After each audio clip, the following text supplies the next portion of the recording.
శ్రీవేంకటాధిపదేవ దైవతన్నః భగవాన్ వెంకటదేవ దైవతన్నః శ్రీ శ్రీనివాసః పరదైవతన్నః శ్రీ శ్రీనివాసః పరమంధనన్నః శ్రీ శ్రీనివాసః కులదైవతన్నః శ్రీ శ్రీనివాసః పరమాగతర్నః వక్త్రాబ్జే భాగ్యలక్ష్మీ करतलकमले सर्वदा Dhanlaxmi दोर्दंडे Veerlakshmi कृतक सरसिते भूतकारुण्यलक्ष्मी खड्गाग्रे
fantastic and a very prestigious award అని చెప్పాలి.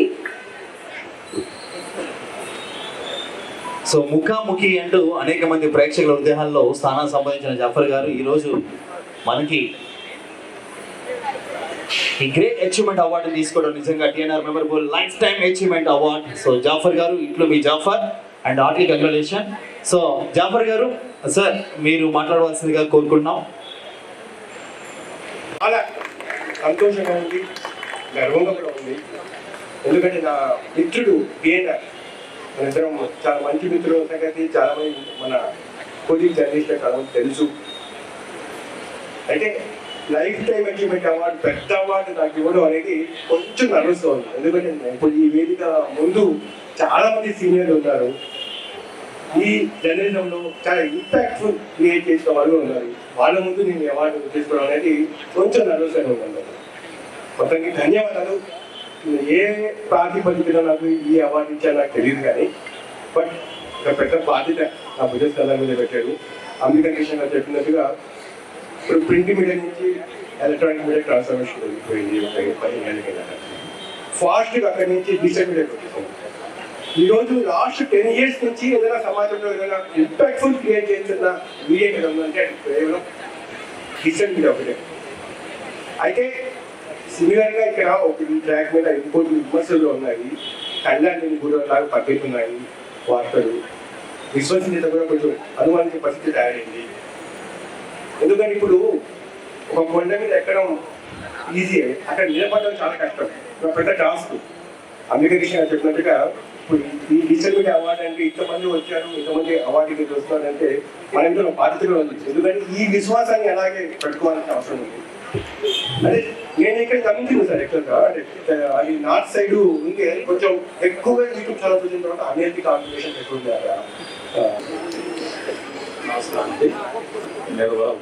అయితే 31 సంవత్సరాల్లో రాని గుర్తింపు 10 ఏళ్ల డిజిటల్ మీడియాలోకి వచ్చింది. ఇంకా క్లారిటీగా చెప్పాలంటే 10 ఏళ్ల డిజిటల్ మీడియాలో రాని గుర్తింపు 3 ఏళ్ల యూట్యూబ్ మీడియాలో వచ్చింది. నిజానికి కష్టం అన్నది నేను పడింది మొదటి 31 సంవత్సరాల్లోనే. ఒక వార్త సేకరించాలన్నా, ఒక వార్త పంపాలన్నా ఎన్ని కష్టాలు. ఫోన్లో నేను రోజులు చూసాను, చేతితో పేజీలు రాసిన రోజులు చూసాను. ఇప్పుడు నిజానికి జర్నలిజం బాగా ఈజీ అయిపోయింది. పైగా ఇప్పుడు దిద్దుబాటు కూడా సులువు. ఒకప్పుడు దిద్దుబాటు అనేది అవకాశం ఉండేది కాదు. అక్షరం ఇంట్లో వెళ్ళిపోతే వెళ్ళిపోవడమే తప్ప ఇంకా దిద్దుబాటు ఉంది. ఇప్పుడు దిద్దుబాటు కూడా ఈజీ అయిపోయింది, డిలీట్ చేసుకోవచ్చు, మార్చుకోవచ్చు. సో మొత్తం కదా 45 సంవత్సరం యాక్టివ్ జర్నలిస్ట్గా ఉంది. నా మోటో ఒకటే, పని చేయగలిగిన నాటి ఉండాలి, వేలాడుతూ ఉండకూడదు. అదే విధంగా ఈరోజు కూడా 17-18 గంటలు పనిచేయగలుగుతున్నాను. జనాలు పనిచేస్తాను. Thank you sir. కౌశిక్ గారిని అలాగే అవినాష్ గారిని వీళ్ళందరినీ కూడా జాయిన్ అవ్వాల్సిందిగా రిక్వెస్ట్ చేస్తున్నాము.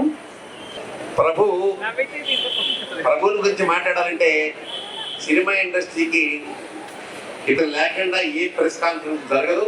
నాకు బాగా అనుభవం, మేము 10 సినిమాలు తీసాం. ఎప్పుడు ఎక్కడ ఏ సినిమా కాన్ఫరెన్స్, ఏ మీటింగ్ జరిగినా కూడా సినిమా సంబంధించి ప్రభావం ఉంటాడు. అందులో సాధారణంగా 100 ఏళ్ల సినీ రంగ చరిత్రలో గొప్ప గొప్ప వ్యక్తుల గురించి, నటులు, నిర్మాతలు, ఇలా గొప్పగా మాట్లాడతాం.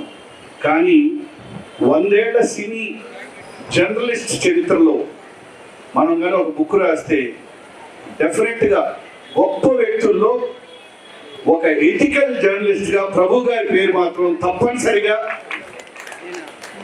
ఫిల్మ్ జర్నలిస్టుల్లో ఉంటుంది. మిగతా జర్నలిస్టులు అందరూ ఇక్కడ వేదిక ముందు ఎంతో గొప్ప జర్నలిస్టులు ఉన్నారు. వారి గురించి తర్వాత మా ఉపన్యాసంలో మాట్లాడతాను. నాకు తెలిసినంత వరకు ఆనాటి నుండి ఈనాటి వరకు ఫిల్మ్ ఇండస్ట్రీలో సామాజిక చైతన్యం కోసం కానివ్వండి, ఒక అన్యాయాన్ని ప్రశ్నించడం కానివ్వండి, ఏదైనా ఒక విషయం ఉంటే ఎంత పెద్ద హీరో అయినా ఎటువంటి భయం లేకుండా నిజాన్ని నిగ్గుదీసి తను అడగగలిగిన ధైర్యవంతుడు. అందరికీ శుభ సాయంత్రం. ఈ రోజున నాకు digital media best digital media journalist award ఇస్తూ పెద్దలు అమితాబ్ కృష్ణ గారు కానీ, నా తమ్ముడు జయల్ కానీ, రవి గారు కానీ మాట్లాడినటువంటి మాటలు మీ అందరూ విని అభినందించినటువంటి చాలా ఆనందంగా ఉంది. చిత్ర పరిశ్రమతో నా అనుబంధం 38 సంవత్సరాలు. అసిస్టెంట్ డైరెక్టర్గా మా శతాధిక చిత్ర దర్శకులు కీర్తి శిఖరం మా దర్శకర్త డాక్టర్ దాసరి నారాయణరావు గారి దగ్గర అసిస్టెంట్ డైరెక్టర్గా కెరీర్ స్టార్ట్ చేశాను నేను. తర్వాత ఫిలిం జర్నలిజంలోకి వచ్చిన తర్వాత 37-36 ఏళ్ళుగా సినిమా ఇండస్ట్రీలో ఒక చక్కని అనుబంధాన్ని, ప్రతి ఒక్కరికి కుటుంబ సభ్యుడు ప్రభు మా కుటుంబ సభ్యుడు అనిపించుకునేటువంటి అనుబంధాన్ని, ఆత్మీయతను, ప్రేమను పంచుకోగలిగాను. దానికి కారణం నా అక్షరం అనేటువంటి క్షరం లేనిది. నా అదృష్టం ఏంటంటే ప్రింట్ మీడియాలో చేయగలిగాను.